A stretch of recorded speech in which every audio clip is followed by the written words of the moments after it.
Root 45 Holidays Langkawi and Penang உங்களை வந்து tour விட்டு போகிறதுக்கு ரெடியாக இருக்காங்க. 4 நைட்டு 5 டே ஜாலியாக வந்து டூர் போகலாம்.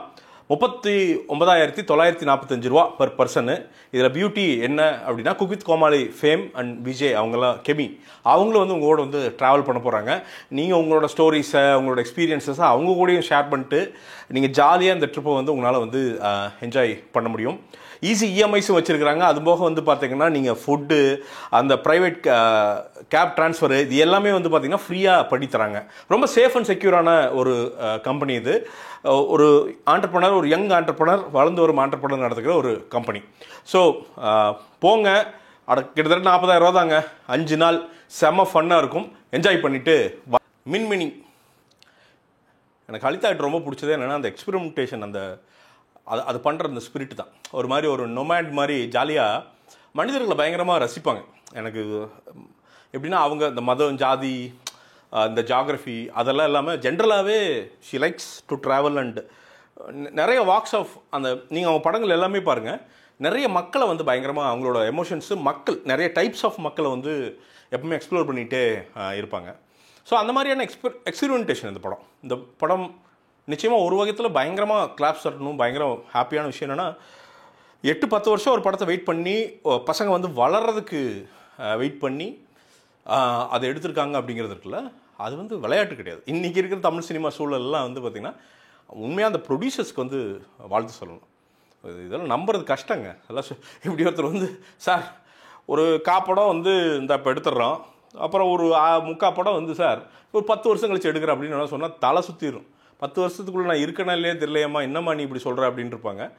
பட் அது இல்லாமல் ஒரு பேஷனேட்டாக அதுக்கு வெயிட் பண்ணி ஒரு ப்ரொடியூசர்ஸ் வந்து ஒன்று பண்ணியிருக்காங்க. அதோட ரிசல்ட்டும் வந்து பார்த்திங்கன்னா ஒரு மாதிரி எப்படி சொல்கிறது, மிக்சடு தான். அது பயங்கரன்னு சொல்ல முடியாது, ஆனால் அதுக்கான வேலை பார்த்துருக்காங்க. அது மட்டும் நம்ம சொல்ல முடியும். கதையாக பார்த்தா, ஃபஸ்ட் கதையாக சொல்லிடுறேன். அதுக்கப்புறம் உங்களுக்கு அந்த ப்ளஸ் மைனஸ் சொல்கிறேன். அதுக்கப்புறம் இருக்கிற கிராஃப்டாக அவங்க என்ன பண்ணியிருக்காங்க அப்படின்னு சொல்கிறேன். கதையை பொறுத்த வரைக்கும் பார்த்திங்கன்னா, நீங்கள் அந்த ஸ்கூல் பையனாக வருவான். இந்த ஃப்ளாஷ்பேக்கெலாம் வந்து பார்த்திங்கன்னா, ஃப்ளாஷ்பேக்கில் ஆரம்பம் ஸ்கூல் போர்ஷன் ஒன்று வரும். அதில் ஒரு பையன் வருவான், நம்ம ஸ்டீவ் வாக் பையன் மாதிரி வருவான். நம்ம வருவார்ல வடிவேலண்ண, அந்த சன் மாதிரி ஒருத்தர் வந்து வருவார். அவர் வந்து பார்த்தீங்கன்னா எப்பவுமே அப்படி தான் இருப்பார். ஹலோ, போகலாமா, நான் தான் நம்பர் 1, ஃபுட்பால் நான் தான் நம்பர் 1, ஜாவ்லின் நான் தான் நம்பர் 1, ஸ்கூல் என்ன ஸ்கூல், அதாவது என்னமா அவன் கண்ட்ரோலில் தான் ஸ்கூலே இருக்குமா. ஸ்கூல் அவரை பார்த்து வந்து அப்படியே பயப்படும். மிச்சம்லாம் சாரா வாங்க சார் படிங்க சார் அப்பப்போ, அந்த ரேஞ்சில். அன்றைக்கி பார்த்தாலே வந்து பார்த்தீங்கன்னா, இந்த லவ் டுடல் இந்த புல்டிஷ் குழந்தை ஒன்று வரும்ல, குறுக்கு சுற்றிட்டே இருக்கும்ல, அது வளர்ந்துன்னு எப்படி இருக்கு, அதான் தலைவன். அந்த மாதிரி அந்த கேரக்டர், அந்த பையன் நல்லா நடிக்கலன்னு சொல்ல, அந்த கேரக்டரைசேஷன் வந்து ரொம்ப ஒரு மாதிரி பயங்கர இரிட்டேட்டிங்காக இருந்தது அப்படின்னு சொல்லி விரும்புகிறேன். அந்த இரிட்டேட்டிங்காக இருந்தங்காட்டிக்கே என்ன பிரச்சனை அப்படின்னா, அந்த கேரக்டர் வந்து ஒரு இதில் சிம்பத்தி கிரியேட் பண்ணுது. அந்த சிம்பத்தியோட வந்து நம்மளால் அட்டாச் பண்ணிக்க முடியல. ஸோ அது ஒரு பெரிய பிரச்சனையாக இருக்குதுன்னு சொல்லலாம். அவரோட ஃப்ரெண்டாக ஒரு கேரக்டர் வருது. அந்த கேரக்டர் தான் வந்து பார்த்திங்கன்னா படம் த்ரூ அவுட்டாக ட்ராவல் பண்ணுது. ஸோ அவர் இழந்த கனவை இந்த பையன் நிறைவேற்றுறான். இவ்வளோதான் கதை, மேட்ரு இவ்வளோதான். ஸோ அதில் அந்த பையனோட இழப்பில் ஒரு பொண்ணு கெயின் ஆகுது ஒரு விஷயம். ஸோ அந்த பொண்ணு வந்து என்னென்னா, அந்த பையன் சம்மந்தமான விஷயங்களை தேடி சுற்றுது அப்படின்ட்டு. எனக்கு அந்த பொண்ணு, அவங்க ஃபீமேல் லீட் ரொம்ப பிடிச்சிருந்தது. அவங்களுக்கு ஒரு பயங்கரமான ஒரு ஃப்யூச்சர் இருக்குதுன்னு நான் நினைக்கிறேன். அதுக்குன்னு மற்றவங்களுக்கு இல்லைன்னு சொல்ல, பட் பர்சனலாக நான் பார்க்கும்போது அவங்களுடைய நடிப்பு, அந்த சின்ன பொண்ணாக நடிப்பு, வளர்ந்ததுக்கப்புறம் மெச்சூரான ஒரு பைக் ட்ராவல் பண்ணுவாங்க, பட் பைக் எத்தாது, அந்த மாதிரி ஒரு கேரக்டர். பட் ரொம்ப மெச்சூரான ஒரு நடிப்புங்கிற விட அதை ரொம்ப புரிஞ்சுக்கிட்டு அழகாக எக்ஸ்ப்ரெஸ் பண்ணியிருந்தாங்க அந்த கேரக்டரை. ஐ திங்க் அவங்க வந்து ஒரு பயங்கர கேரக்டர் ஓரியன்ட், ஒரு ஐஸ்வர்யா ராஜேஷ் மாதிரி, நம்ம சாய் பல்லவி மாதிரி, அந்த மாதிரி நல்ல கேரக்டர் ஓரியன்ட் ரோல்ஸில் பயங்கரமாக ஷைன் ஆவாங்கன்னு நினைக்கிறேன் ஃப்யூச்சரில். ஐ saw that potential in her. அவங்க வந்து அந்த டெப்த்துக்கு போய் நடிக்கிறாங்க. ஸோ ஐ திங்க் அது பயங்கரமாக ஹலிதாவும் வந்து எக்ஸ்ப்ளோர் பண்ணியிருந்தாங்க. அது ரொம்ப பியூட்டிஃபுல்லாக இருந்துச்சு. அண்டு இன்னொரு சர்ப்ரைஸ் என்னென்னா, பின்னாடி நம்ம இசை புயலோட குட்டி புயல் கத்தீஜா அவங்க வந்து மியூசிக் போட்டிருக்காங்க. ஒரு ஃபீமேல் மியூசிஷியன், அதுக்கு இன்னும் மியூசிஷியன் தான், பட் அந்த அப்ரோச் இருக்குல்ல டுவர்ட்ஸ் பேக்ரவுண்ட் மியூசிக், அதெல்லாம் சுத்தமாக ஒரு மாதிரி வேறு ஒரு லீகில் இருந்தது. அது ஒரு மாதிரி எப்படி சொல்கிறது, சப்கான்ஷியஸாக அது வேற ஒன்று ஃபீல் பண்ண வச்சது. சில டைம் நமக்கு புரியல, பட் சப்கான்ஷியஸாக ஏதோ பண்ணுச்சு. அந்த அது வந்து என்னமோ ஒன்று பண்ணுச்சு. ஐ திங்க் என்னால் அது கரெக்டாக எக்ஸ்பிளைன் பண்ண, ஏன்னா நமக்கு அவ்வளோ பெரிய சங்கீத அறிவெல்லாம் கிடையாது. அதனால் என்ன புரியல, ஆனால் ஏதோ ஒன்று சாலிடாக பண்ணியிருக்காங்க. I can feel that inside me. அது நம்மளால் வந்து ஃபீல் பண்ண முடிஞ்சுது. மனோஜ் பரமஹம்சா எனக்கு தெரிஞ்சு தமிழ் படங்கள் இல்லை இந்திய படங்கள்லேயே லடாக்கை இவ்வளோ அழகாக யாருமே காமிச்சதில்லைன்னு நினைக்கிறேன். அதுக்கு வந்து 2 பேருமே கிரெடிட்ஸ் எடுத்துக்கணும்னு நினைக்கிறேன். ஹலிதாவும் சரி மனோஜும் சரி. ஏன்னா அந்த லடாக்குடைய அந்த கதை நகர்றப்போ வந்து அந்த 2 கேரக்டர்ஸ் நகர்றப்போ வந்து பார்த்திங்கன்னா அது கூட மக்கள் வந்துகிட்டே இருப்பாங்க, அந்த ஊர் மக்கள்.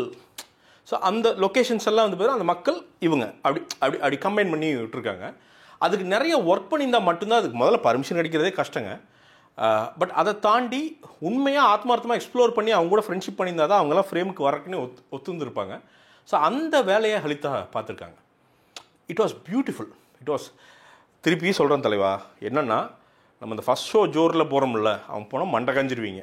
அதுக்கு நிறைய விஷயம் இருக்குது, என்ன அது அப்படின்ட்டுருவீங்க. பட் ஒரு ஸ்லோவாக ஒரு ஸ்லோ பேர்னிங் படம், ஒரு எக்ஸ்பீரியன்ஸாக, ஒரு ரொம்ப இன்னசென்ட்டான பீப்புளுடைய அந்த ஜேர்னி இருக்குல்ல, தவறுகளோட ஒரு லவ் ஜேர்னி இருக்குல்ல, அதை if you want to feel it, அது அந்த பொறுமையோடு போய் உட்காரவங்களுக்கு there will be a takeaway.